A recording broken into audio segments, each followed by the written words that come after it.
حرام رشتے سے توبہ۔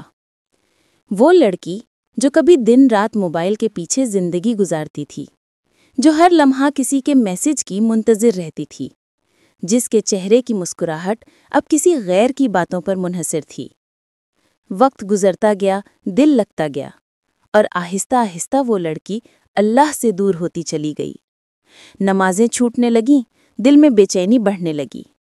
ہر رات وہ سوچتی، کیا یہی محبت ہے جو مجھے اللہ سے دور کر دے؟ ایک دن اس نے قرآن کی یہ آیت پڑھی، اور زنا کے قریب بھی مت جاؤ، بے شک یہ بے حیائی ہے اور بہت برا راستہ ہے۔ سورہ بنی اسرائیل آیت نمبر 32۔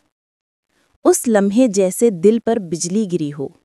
اسے احساس ہوا کہ یہ محبت نہیں، یہ آزمائش تھی۔ وہ رونے لگی، بہت روئی اور کہا، اے اللہ، میں تھک گئی ہوں، اب مجھے واپس تیری طرف آنا ہے۔ اس دن کے بعد اس نے سب رابطے ختم کر دیے اور دل کے سکون کے لیے تسبیح اور دعا کو اپنا سہارا بنا لیا۔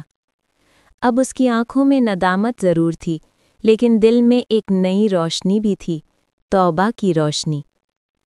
کبھی کبھی اللہ ہمیں گناہ میں گرا کر یاد دلاتا ہے کہ میرے بنا تم کچھ نہیں ہو۔ اگر تم بھی کسی غلط رشتے میں ہو تو آج ایک قدم لو، توبہ کی طرف۔ اللہ تمہیں کبھی اکیلا نہیں چھوڑے گا۔